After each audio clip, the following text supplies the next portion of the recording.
Assalamualaikum warahmatullahi wabarakatuh. Sampurasun. Kembali lagi bersama channel Santri TJI yang akan menyajikan kisah-kisah sejarah yang tertulis dalam buku novel Gagak Lumayung. Namun sebelum lanjut, mari dukung channel ini dengan cara subscribe dan nyalakan loncengnya agar tidak ketinggalan episode-episode berikutnya. Juga jangan lupa like, share, and comment. Terima kasih. Pada episode sebelumnya, Rakeh Pohaci dan Rakeh Pagusarang berkunjung ke kediaman Pangeran Walangsungsang. Kisah pun dilanjut.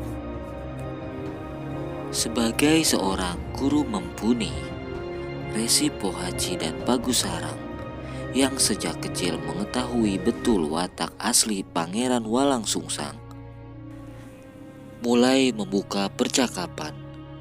Keduanya silih berganti bercerita tentang kegagahan dan kesaktian yang dimiliki kakek buyut putra mahkota bernama Prabu Ciung Wanara.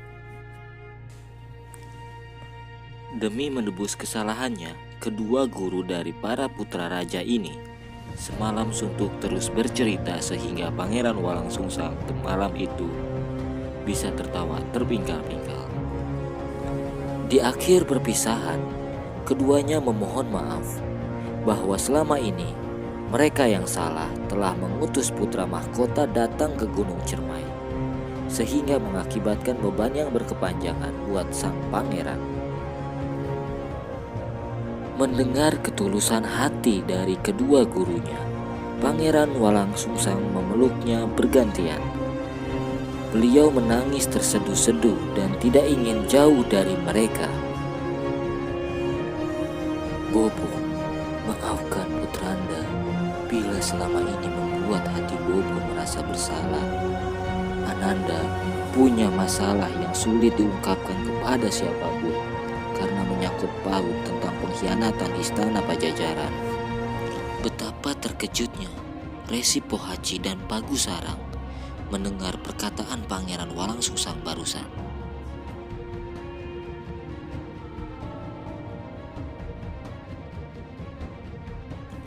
Sebagai seorang panglima tertinggi, Pohaci dan Pagusarang wajib mendahulukan keselamatan keluarga istana raja.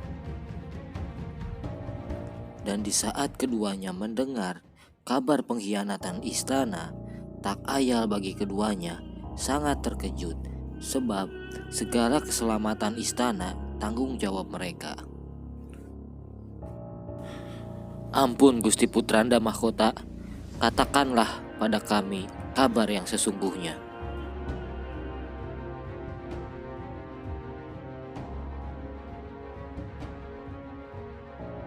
Melihat kedua gurunya bersimpu, Pangeran Walangsungsang buru-buru membangunkannya. Bangunlah Bopo Pohaci dan Pagusarang, saya akan bercerita kepada kalian. Tapi masalah ini jangan sampai terdengar ayahanda. Saya khawatir akan terjadi perang saudara di kemudian hari. Lalu Pangeran Walangsungsang mulai bercerita seputar perjalanannya ke Gunung Cermai hingga bertemu Sor Soreang yang mengaku secara langsung disuruh adik tirinya, Ucuk Umun, untuk menemui Jin Mandit dalam menggulingkan dirinya dan menguasai istana raja. Mendengar cerita putra mahkota, Resi Pohaci dan Pagusarang mendadak naik pitam. Wajahnya memerah menahan amarah. Namun sebelum kemarahannya meledak, Pangeran Walangsungsang buru-buru berkata, Bopo, saya mohon masalah ini jangan sampai terdengar oleh ayahanda dan Bunda Permaisuri.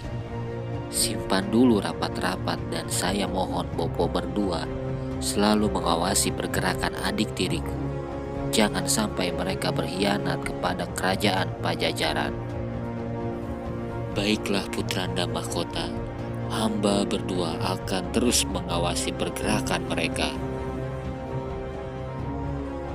Siapa saja orang-orang yang terlibat di dalamnya, hamba tidak ingin kekuatan Pajajaran yang sudah dibangun ribuan tahun lalu musnah hanya karena ulah seorang putra selir.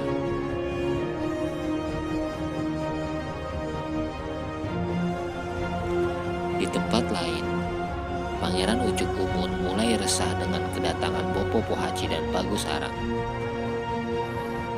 Hatinya merasa tidak enak, apalagi mereka datang bersama Rakeh Belitung.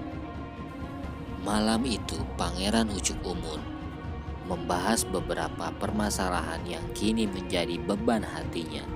Di antaranya Rakeh Sorsoreang yang sampai kini belum juga kunjung tiba.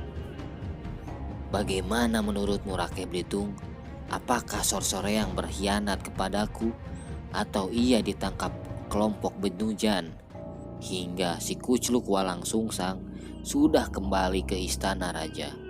Namun ia belum juga muncul batang hidungnya. Ampun Pangeran, sepengetahuan hamba, kesetiaan Sorsoreang kepada Paduka tidak usah diragukan. Sepertinya Sorsoreang mengalami masalah di tengah jalan, entah ditangkap kelompok Benujan atau masalah lainnya. Terus bagaimana dengan Bopo Pohaci dan Bagus Arang? Jangan sampai misi kita diketahui oleh mereka berdua, bisa berbahaya di kemudian hari. Justru itu yang menjadi masalahku saat ini Pangeran. Saya curiga Sorsoreang telah ditangkap oleh mereka, sebab saat kita datang kemari keduanya seperti mencurigaiku. Lalu bagaimana pendapatmu selanjutnya Rakeh Belitung? Jangan sampai masalah yang kita susun serapi ini bocor di luar hingga terdengar ke telinga Ayahanda Prabu. Baik Pangeran, saya akan selalu berhati-hati dalam mengemban tugas kali ini. Dan untuk masalah Sorsoreang, biarlah hamba mengutus Bimantara untuk mencari keberadaannya. Pangeran cukup memantau di sini saja. Semua masalah akan kami tangani. Lalu Rakeh Belitung undur pamit meninggalkannya. Siang harinya, Rakeh Belitung yang tidak bisa pergi jauh dari istana akibat diganjar sang Prabu memanggil prajurit jaga. Ia menyuruh prajurit tadi untuk memanggil Bimantara yang bertempat di Kademangan atau luar istana. Setelah Bimantara menemuinya, Rakeh Belitung mulai memberi tugas. Ingat Bimantara, apapun yang bakal terjadi atas diri kita, jangan sampai kamu menyebut nama Ucuk Umun. Dia telah banyak membantu dalam segala hal. Hati-hati juga dengan Telik Sandi pihak istana, khususnya suruhan Pohaci dan Bagus Arang. Jangan sampai misi kita bocor di hadapannya. Setelah itu, keduanya berpisah. Siang itu juga, Bimantara memacu kudanya menuju luar batas Pajajaran. Ia terus menyelusuri jalan menuju puncak Gunung Cermai.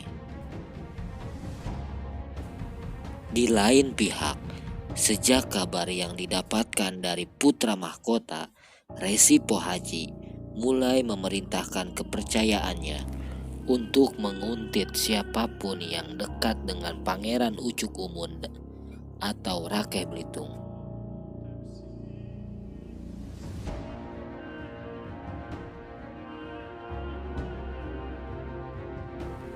Sekian kisah episode ke-12 Prahara di dalam Istana Pajajaran.